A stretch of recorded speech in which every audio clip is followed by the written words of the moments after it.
Every lesson that you do in this consumer math book, you need to read the explanation.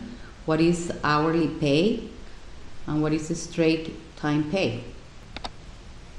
Let's see how this works. If you have straight pay, you are going to just look at how much they are paying you per hour and how many hours you worked, right?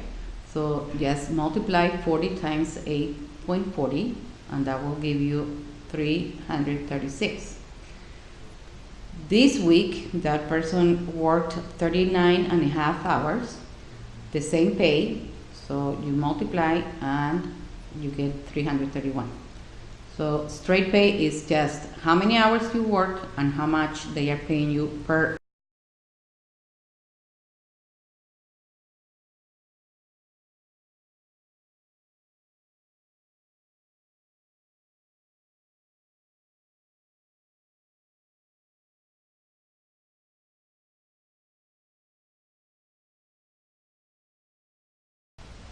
So the second example that you have on page 96, it says that on Tuesday, this person went in at 8:30 in the morning, got out at 12. Then in the afternoon, person worked from 12:35 to 5:20. And you need to figure out all the hours that that person worked. So always write down the later time first. So if this is the later time, right? So you're going to put 12,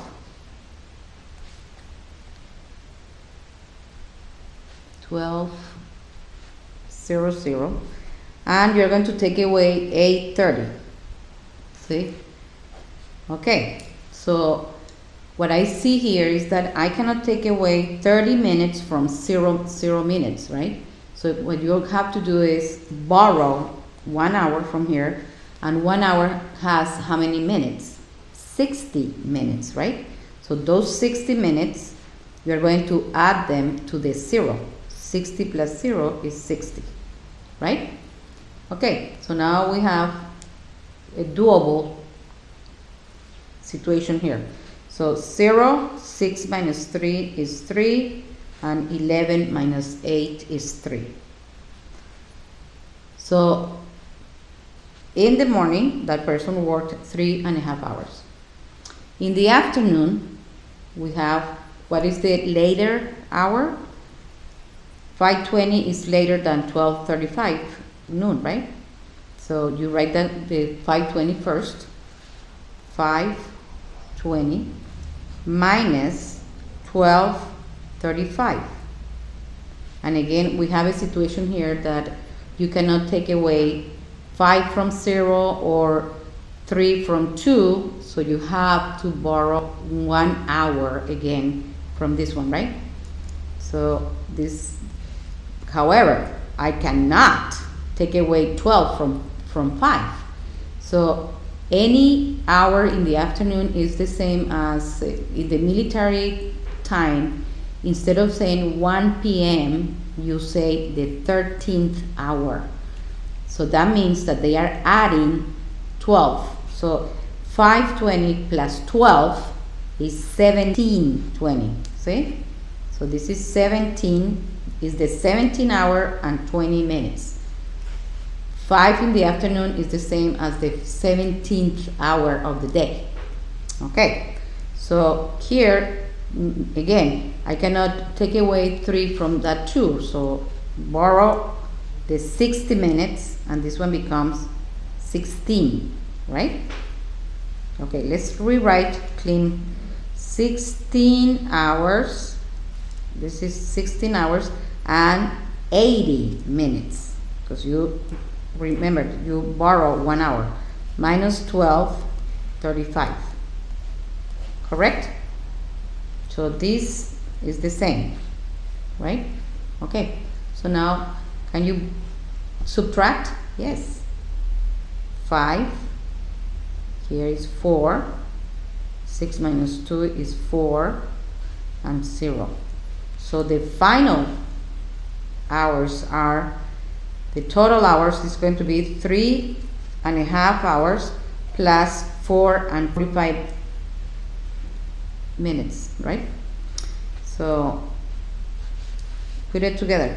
5 plus 0 is 5, 4 plus 3 is 7, 4 plus 3 is another 7. But how many minutes is this? 75 minutes. That's more than 1 hour, right? So you are going to take away 60 minutes, which is 1 hour, added to the 7. So it's going to be 8 and 15 minutes. And that's your final answer, which is 8 hours and 1/4. 8 and 1/4 of an hour.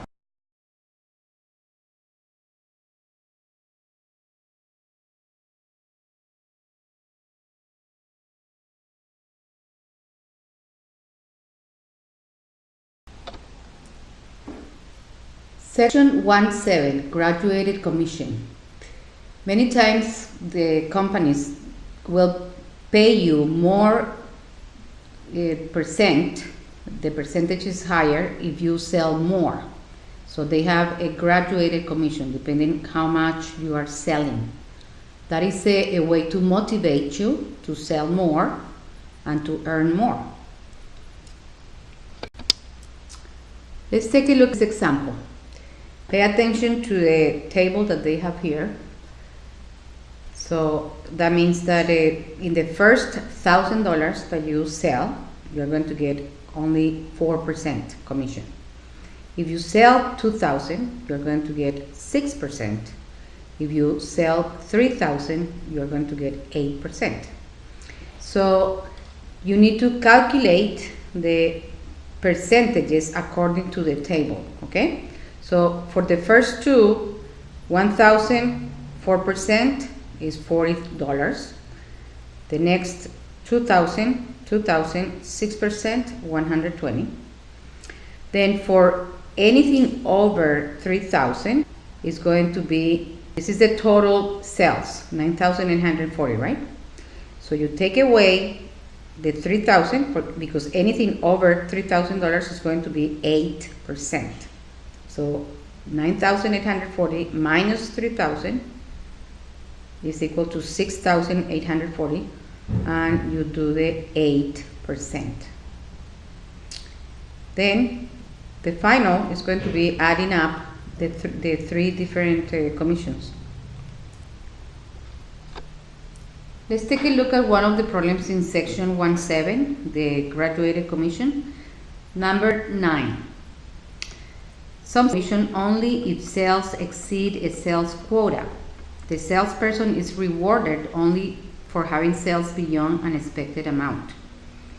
Joyce Doyle is a sales trainee. She's paid $1,550 per month plus a commission of 7.5% on all sales over a quota of $20,000 a month. What is her total pay for a month in which she has sales totaling $22,650? So the first thing that I always recommend is that you pull out the information that you need to be able to answer the question. The question is, what is the total per month, right? So first of all, she's going to make $1,550 even if she doesn't sell anything, right? So $1,550. But on top of that, she will make 7.5% over $20,000, and the total sales for that month was $22,650, right? And she will get 7.5% over 20,000. So when they say over, you always remember to subtract the total sales minus 20,000. So minus 1,000. And that's going to give you 2,650, correct? Okay, right here. Now, that's the amount that you're going to apply the 7.5%, correct? So you multiply this by 7%. 7% is 7.5%, excuse me. Okay, so that total is just you can do it with the calculator, no problem. And it's going to be 2,650 times 0.075, and it's 198.75. But the total that she will make is this, the commission, plus the 1,500. So plus 1,550, and it's 1,748.75.